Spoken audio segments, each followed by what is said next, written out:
again, good morning. Again, we're so glad you're here today, particularly if this is your first time with us. I want to give you guys a special shout out because, listen, I totally understand that even as an adult, it can be a little bit intimidating stepping into a new place, and so we're so glad that you took that risk.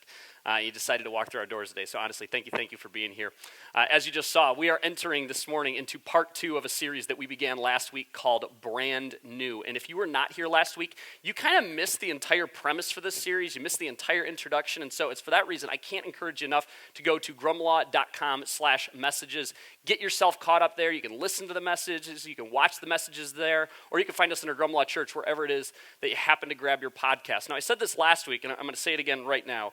I want to beg, I want to implore, I want to do everything in my power to get you to stick with us for this entire series. It's a 5-part series. Again, we're entering into part 2 this morning. Stay with us. And the reason that I think that's really, really important is because I know that this content has such drastic implications for every single one of our lives. Whether you come to church all the time or you basically never come to church. Honestly, whether you even call yourself a Christian or not. So do everything that you possibly can to keep coming back here. If for some reason you're not able to be here for a week during this series, make sure, again, you're going online and you're catching yourself up there. Now, again, last week we kind of gave the entire introduction, so to kind of catch you up to speed and let you know what's going on here. The premise for this series, and really what we talked about last week, is that the arrival of Jesus signaled the end, as in no more, as in it is done. The end of the temple model and the beginning of something, everybody read that with me, entirely new. One more time, entirely new. The arrival of Jesus signaled the end of the temple model and the beginning of something entirely new. Jesus did not come to add on. Jesus did not come to supplement. It was not Temple Model 2.0. It was not the continuation of something. It was something entirely new. Now, this thing that we're referring to within here, the Temple Model, I don't expect you to know what the heck that is, but the Temple Model represents all ancient religions. So we're talking about the Persian Empire, Babylonian Empire, ancient Israel, ancient Egypt, so on and so forth. But ironically enough, the temple model represents most of the religions that exist in our world today. Now, whether we're talking about the ancient world or we're talking about present day, the temple model always has 4 components. There's always sacred places, sacred texts, sacred men, it's always men, and sincere. We could maybe use the word superstitious. There's maybe even some other S words that we could throw in there, but we'll give them the benefit of the doubt, and sincere follows. There's always some sacred building that then houses some sacred text that is in turn controlled by some sacred men that then communicate to the sincere, sometimes superstitious followers how you are supposed to live your life. And you better live your life according to how those sacred men, again, it's always men, tell you to live your life. Otherwise, you might find yourself outside of the good graces of the God that you happen to worship. But as we saw last week, Jesus came along, and again, he launched something entirely new. It was a complete departure from the old. It was a complete departure from the temple model, and not just for the Jewish people, not just for ancient Israel, but for the entire world. And this brand new that Jesus would launch, there would be a new covenant between us and God. There would be a new command that would replace all of the other commands. No longer would you have to follow those 613 laws that were contained within the Jewish scriptures. In fact, you don't even need to follow the 10 commandments. Some of you aren't going to really like that. But Jesus came along and he said, I'm going to replace all of that with a single command, with a single verb. There would be a new ethic that should trickle down into literally every area of our lives, and all of that in turn would launch this brand new movement. Now, unfortunately for us, in our English Bibles, this word movement, we don't see it there. We see instead this word called church. And when we see church, we don't think of a movement. We don't think of a congregation. We don't think of an assembly. We think of a place. We think of a building. But Jesus came along, and again, he said, no more sacred places. I'm launching this brand new movement, and I will be with that movement. I will be with these people wherever they go. See, the temple model was built around a standard that only the elite could meet. But Jesus came along, listen to this, and he raised the bar so high, he raised the standard so high that nobody could keep up. Jesus leveled the playing field, and then he offered himself as the sacrifice for the sins of the world. The temple model required followers to come make peace with God. It was all about the vertical. It was all about worrying about where you stood with God. But Jesus said, forget about that. God is fine. I want you to worry how you are doing with the others around you. And the temple model, lastly, it was nation specific. It was all about going to that specific nation that had that specific place that then housed those specific texts that were then controlled by those specific sacred men. But again, Jesus came along and he said, no. This isn't nation specific. This is for all nations. No more sacred places. In fact, when you are inside of the most sacred place that you could possibly imagine, just remember, it'll never be more sacred, it'll never be more valuable than the person that sits to your left or the person that sits to your right. Jesus launched something brand new, and wouldn't you know it, this new movement that Jesus launched, it got off to an incredible start. Gentiles, non-Jews in particular, they found it to be irresistible. But, and there always seems to be a but with this stuff, but first century Jewish Christians had a tension that they found really, really difficult to manage. As we've all experienced in our lives, and as we touched on a little bit last week, old habits die hard. And they had a heck of a time just abandoning everything that they had grown up with. They had a hard time just abandoning all this stuff that they had experienced for their entire lives. That they had a hard time just throwing all that stuff to the side for the new that Jesus had introduced. It almost felt to them sacrilegious, which brings us to this really, really important point that we're really going to drive home even more next week, so make sure you come back next week. But it's this: our consciences determine religious realities, whether they reflect reality or not. Process that, think about that one more time. Our consciences determine religious realities, whether they reflect reality or not. We've all experienced this at different points in our lives. Maybe you have said to somebody, or maybe somebody has said to you at a certain point in your life, well, you shouldn't feel that way. Don't feel that way. You don't need to feel that way. It works really well in marriage. You should try it there. Or maybe somebody has said something like this to you before, or you've said it even to somebody else. You shouldn't feel guilty about that. You don't need to feel guilty about that. Now, does that person saying that, does the guilt suddenly go away? Does your check in your spirit, that check in your conscience, do those things suddenly just kind of disappear? Of course not. And why? Because your conscience has been fine-tuned to a certain set of values. We've all been a part of situations before where other people are doing something and it doesn't seem to bother them at all. But it really, really irritates. It really, really bothers you. And again, it's because your conscience has been fine-tuned to a certain set of values, and that is oftentimes what we experience as religion.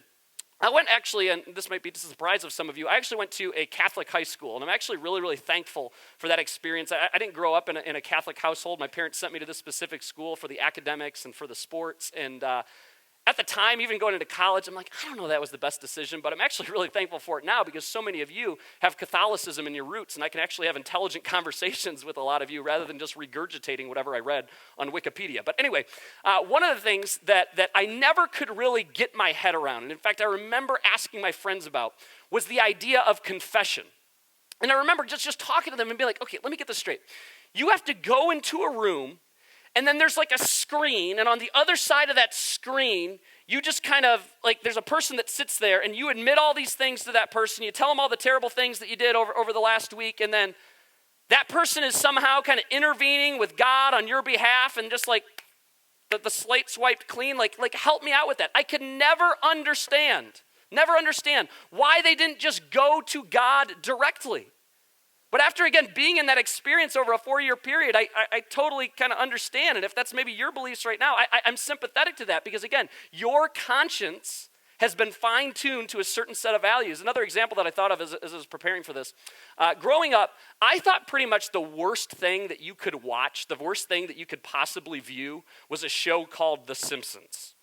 I mean, I thought it was just the worst thing ever because the handful of times where my brothers and my siblings and I got caught watching The Simpsons, I mean, my parents treated it like they caught us watching pornography. It was like, oh my gosh, like we shouldn't watch this apparently. Like my conscience was kind of getting fine-tuned. So much so that when I think it was in the third grade, maybe the fourth grade, every single winter we would take a ski trip with another family called the Bartons.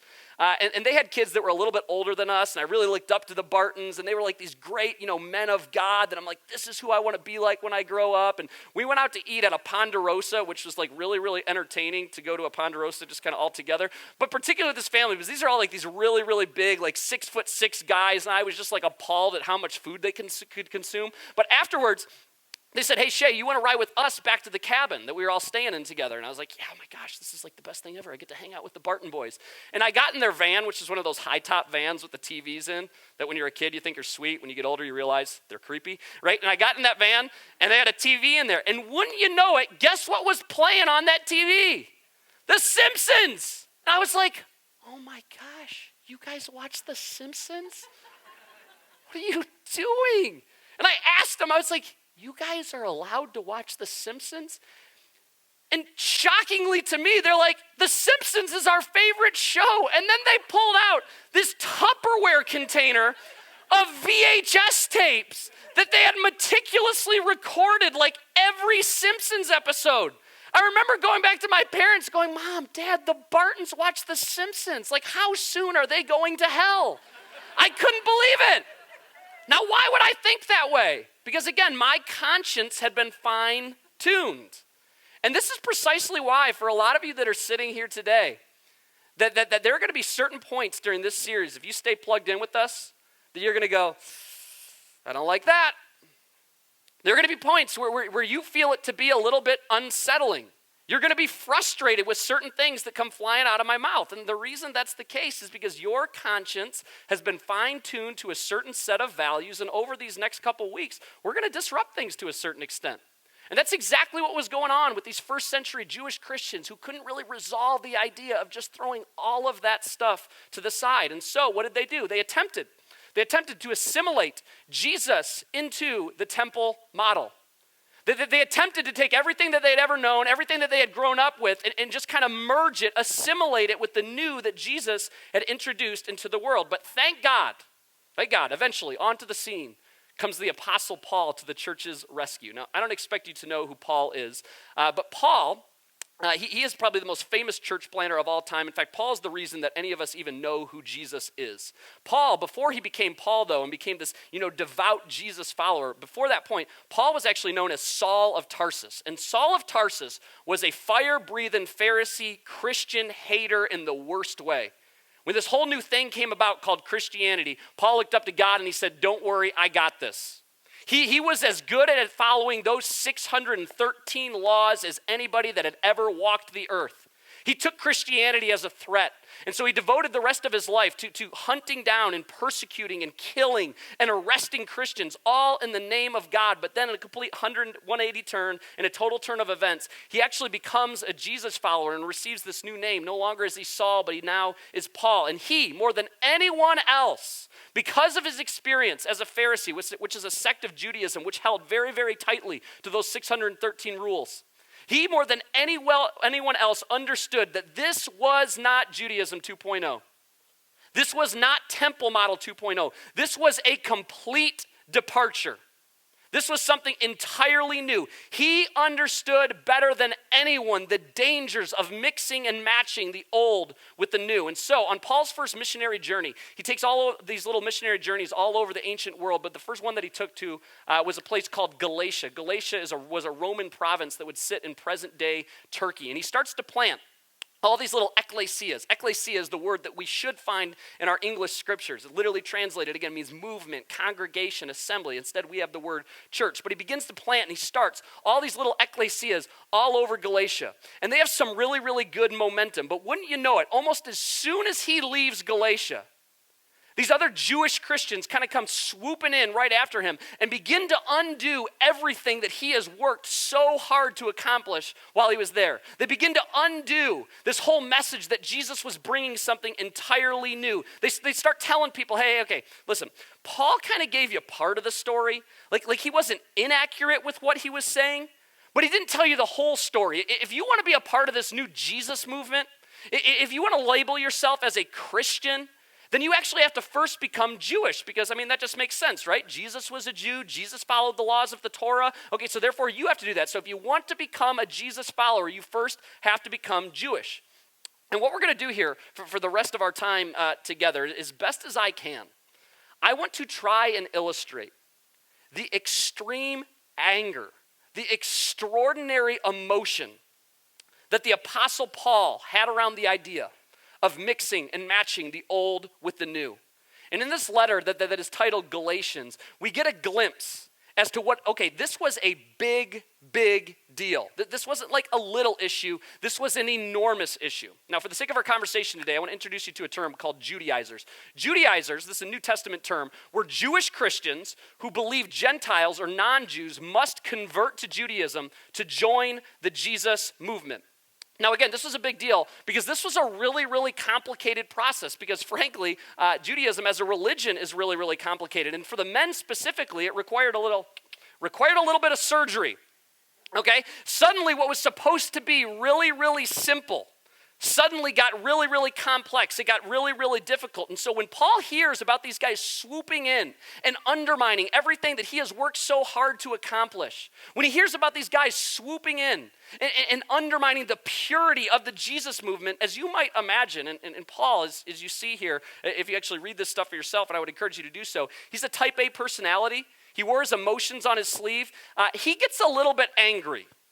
In fact, he becomes apoplectic. Now, I don't expect you to know what the heck apoplectic means, but it's like the best word I could think of as to like the righteous anger that Paul was feeling around this idea of mixing and matching and merging the old with the new. Now, notice in the middle of apoplectic, when I've highlighted it here, is the word pop, and I did that intentionally because Paul is about to pop off. He is not like a little angry. He's not going, oh gosh, these guys are really frustrating me. He is about to lose his mind. This was a big, big deal because what these Judaizers were doing is it diluted, it denuded, and polluted the message of Jesus. And best as I can, I want to try and show you just what a big deal this was. Because next week, I'm telling you, there's going to be things that are said that I'm telling you, you're going to feel like it's pretty unsettling. And the week after that, you might be like, you know what, we're out of here. You're going to go scoop up your kids out of Grumlaw Kids and be like, we're leaving. It's a cult. I knew it. And I'm telling you, if you don't have a good understanding of this stuff, it's going to sound even more absurd. And so here's what Paul said to these first century Jesus followers in Galatia that were now kind of being polluted by these Judaizers. He says this. He says, it is for freedom that Christ has set us free. By the way, if the version of Christianity that you are following is not characterized by freedom, you are doing it wrong. If following Jesus does not make you feel free, you're doing it wrong. He says, it is for freedom that Christ has set us free. Stand firm then, and do not let yourselves be burdened again by a yoke of slavery. And when he says burdened again by a yoke of slavery, he's talking about the old way of doing things. He goes, that was the old way. I can't begin to understand why you would go back to something that was so much more complex, when there's so much simpler, when there's something so much better sitting right in front of you.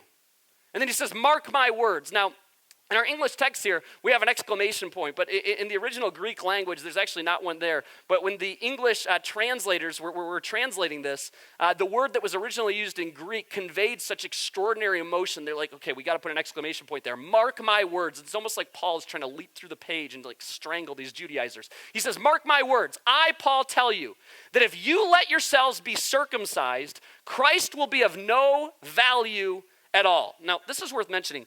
Paul is not anti-circumcision. Paul was circumcised. All of Jesus' closest followers, his 12 disciples, the guys that spent every waking moment with him, they were circumcised. Every man in the Jewish community was circumcised. Most of the guys that are sitting here today, I would assume, are circumcised. In fact, if you've been circumcised, go ahead. No, I'm just kidding about that part. Okay. Paul was not against circumcision. But circumcision in this context, it represented the old covenant. It represented the old way of doing things. And Paul's telling them, if you get circumcised, you are embracing the old, and that is unnecessary.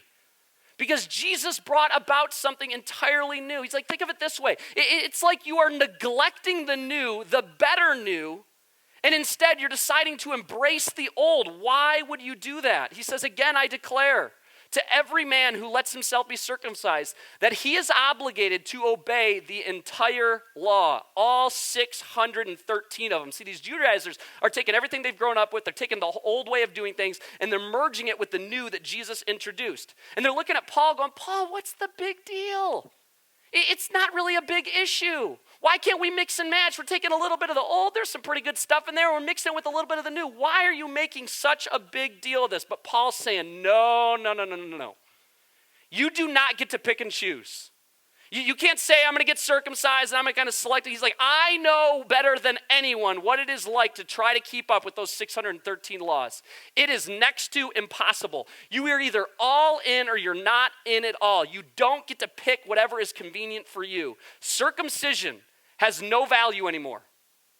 The law has no value anymore. because Jesus launched something brand new. He says, you who are trying to be justified by the law have been alienated from Christ. You have fallen away. You have fallen away from grace. By trying to be made right with God by following the rules, by following the law, you're actually doing something that is detrimental to you. You're separating yourself. You're alienating yourself from Christ. Now, to better illustrate this, and make sure that you're all tracking with me and understanding what Paul's kind of communicating here. This would be like one of you after church today, coming up to me and being like, you know what, Shay, we are just so thankful for the role that this church is not only playing in our lives, but it's doing great things for our kids, really for our entire family. And it is a way to say thank you to you and what's going on here at this church. We wanted to give you this. And I open a card up, and in there's a $100 gift certificate to a restaurant right around here. And I'm like, oh, no, I can't take that. There's no way that I can take that. But you're insistent. You keep trying to push it back at me. And I say, okay, how about this? How about I'll give you $80 for the $100 gift card? And you'd look back at me like, no, I'm not taking $80 for the gift card. It's a gift. Take it. And I'm like, okay, how about 50? You'd still be like, no, I'm not taking $50. Like, no, this is a gift card. Take it. I'm like, okay. How about $20? Will you take $20 for the gift card? And finally, because I'm being like just relentless and so persistent, you're like, okay, fine, we'll take $20. The minute that you take that $20 bill out of my hand, no longer is it a gift card. It has just transformed its way into a discount card. I have just taken the gift out of the card. Paul's saying grace is the cornerstone. It is the hallmark of Christianity. Grace is God knowing everything about you. Your deepest, darkest secrets, all that stuff that floats around in your head that you wouldn't ever want anyone to know. God, that grace is God knowing every single thing about you, but yet he loves you anyway. Grace is unmerited favor. And the minute that you start trying to earn it, you have done away with it. It is no longer a gift. Paul's saying the moment that you start bargaining with God, the moment that you start adopting the old way of doing things and going, hey, God, did you see that? I'm following the law. The minute that you keep looking up, you have fallen away, as he writes it here. You have fallen away from grace. He says, for in Christ Jesus, neither circumcision nor uncircumcision has any value. All of that old covenant stuff is worthless. It does not have any value anymore because Jesus launched something entirely new. And then Paul is about to say something that I'm telling you, we just breeze by. I mean, as we talked about last week, we don't even give this stuff so much as a passing thought, particularly those of you that grew up going to church. But I'm telling you, the implications for what he is about to say are staggering. I mean, huge implications for every single one of our lives. And I'm telling you, if I took this one verse that we're about to see here, and I isolated it, and we talked about it for an entire Sunday, and I talked about the ramifications and the implications and how it applied to your life, I don't think most of you would come back the next week. You'd be like, you know what, we need to find a new church. If you have ever, in fact, resisted Christianity, or you've ever, I don't really want to go to church, what he is about to say is almost certainly the reason that you have resisted the church, that you have resisted Christianity. So much of what is resistible about the Christian church comes down to the fact that we have not embraced what Paul is about to say. So Paul, ex-Pharisee Paul, law-abiding Paul getting all 613 laws right, Paul, the guy who wrote more than half of the New Testament, Paul, who is the only reason that any of us know who Jesus even is. Paul says this. He says, the only thing that counts, as in, that's it. The only thing that counts is faith expressing itself through love. The only thing that counts is faith expressing itself through love. No 613 laws, no 10 commandments. The only thing that counts, the only thing that has any value, the only thing that matters is faith expressing itself through love. See, the old way of doing things, the temple model was all about the vertical. It was all about looking up and constantly checking in with God, saying, God, how we doing? God, did you see that? I hope you ignored that. But God, how we doing? And Paul says, stop worrying about that. Stop worrying about how you are doing with God. If you believe that God sent his one and his only son for you, if you believe that God sent his son to pay the penalty for your sins, then you're in. You're fine. Stop worrying about it. If someone will die for you, this is important. Pay attention to this. If someone will die for you, I assure you, they are for you. You never have to go to bed again wondering, oh my goodness, how are we doing with God? God, are we okay? You're fine. Shut up already. Stop looking up and start looking around, because the only thing that matters is how you treat other people. Whew. Stop worrying about God. God is fine. See, that whole thing of us looking to the vertical and worrying about where we stand with God, that had its place, but that was the temple model. And we're done with that. Jesus gave us something so much better. And then he continues, he says, we're running a good race. And then who cut in? Again, think of the symbolism of why he would say that. Who cut in on you to keep you from obeying the truth? He's like, you guys were killing it.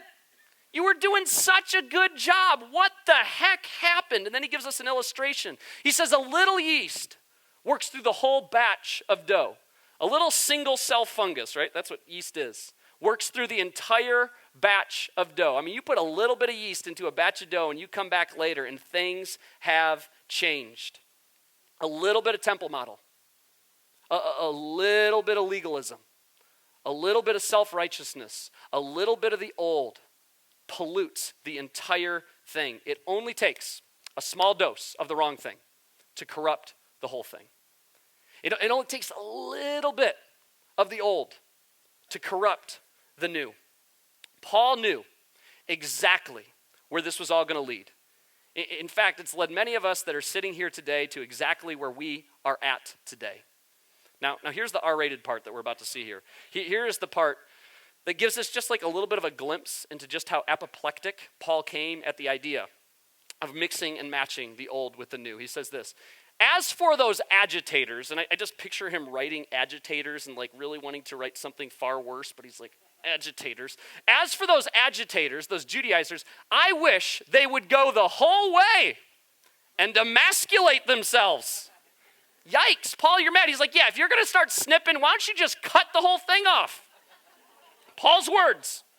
He's saying, you have no idea. You have no idea what is at stake. I mean, isn't this crazy? Not the part where he's telling people to emasculate themselves. I mean, I guess that's a little bit crazy. But isn't it crazy that Paul knew that it's like he was looking forward 2,000 years to present day, and he knew exactly where this was all going to lead. It's like he could predict the future. And I'll tell you how he knew. It's because Paul had a front and center seat for the temple model in the first century.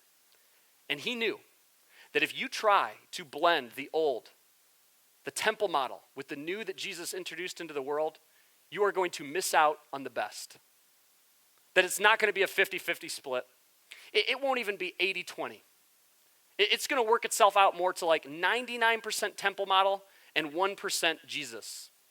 Paul knew that in turn, leaders would become self-righteous because leaders get to interpret the text however they want to interpret the text and however it's most convenient for them, even if it means to the detriment of all the followers. Because there's no way they're ever going to lead those followers to believe that they're not fine, because the minute that they are not fine, they're no longer the righteous leader anymore. Paul knew that followers would become hypocrites because we keep dumbing down the law. We keep dumbing down the standard to a level that is more manageable, to a level that we can keep up with so it doesn't irritate, so it doesn't bother our consciences. But Jesus came along and he jacked up the standard so high that nobody could keep up. Jesus came along and he said, hey, you know that whole thing that you're not supposed to commit adultery? I mean, everybody knows that. You don't need a Bible verse for that. Everybody knows you're not supposed to commit adultery. But I tell you that if you even look at another person lustfully, you have committed adultery with them. Jesus said, you don't know that verse where you're not supposed to murder anybody? I mean, again, you don't need a verse for that. Everybody knows you're not supposed to kill people. But I tell you that if you hate somebody in your heart, you have already committed murder. Jesus jacked up the standard so high, he leveled the playing field. But in the temple model, the standard is so low that followers become hypocrites and leaders become self-righteous. Paul knew that texts would be manipulated, that it was only a matter of time where we start pointing the finger And we start pulling verses out of context, and we start misinterpreting pieces of scripture. We go, just because we have a verse for it, you can't do that. And you better not do that because I have a verse for that. And ultimately, and this is the biggest tragedy of all, Paul knew that people would be mistreated. You ever been mistreated by a Christian? You ever had a Christian place a rule over love? If we cling to the old things, we will miss out on the main thing. If we cling to the old things, we will miss out on the best thing. He wraps this up. He says, you, my brothers and sisters, were called to be free, but do not use your freedom to indulge the flesh. Rather, serve one another humbly in love, because Christian or not, you don't need to be a Christian to understand this. When you indulge the flesh, when you go with whatever way that your flesh, that your body is telling you to go, Christian or not, we all know how that turns out. It leads to regret. It leads to mornings where you're looking yourself in the mirror going, what in the heck did I do that for? It leads to hurt, not only for you, but for the others around you. In fact, it leads to the very thing that is the opposite of the only thing that matters. And then Paul continues, and he doubles down on the statement that he had just made. That statement that maybe you thought he misspoke, that maybe you thought he exaggerated when he said the only thing that matters is faith expressing itself through love.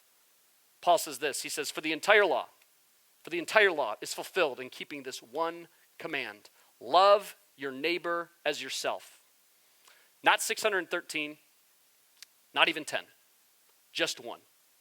This one thing would inform the rest of the things. This one thing would inform everything else.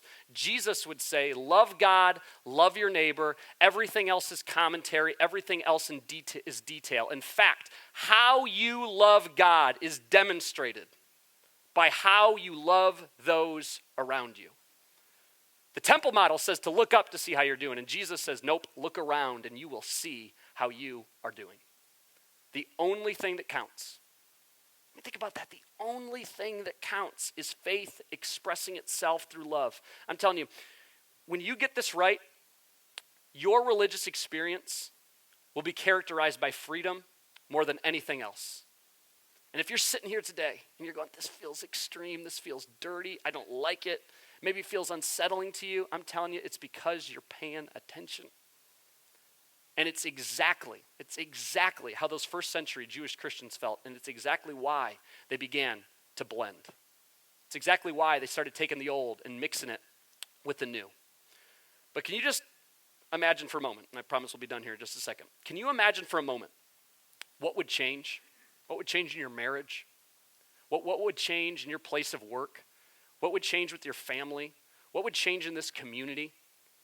Can you imagine how our nation would change if just the Christians, if just the people that show up to a church on a Sunday morning decided the only thing that matters is my faith in Christ manifesting itself in love for others? That's it. I'm telling you, that would change your relationships. That would change your marriage. That would change our world. So my challenge to you this week, what would it look like if in every single situation that you encounter, with a coworker, with your kids, with your spouse, with your loved ones, every situation you face this week, rather than just responding, doing whatever you normally do, what would it look like if in every situation you asked yourself the question, what does love require of me? What does love require of me? I know that I should, but what does love require of me? I mean, they are driving me nuts, but what does love require of me?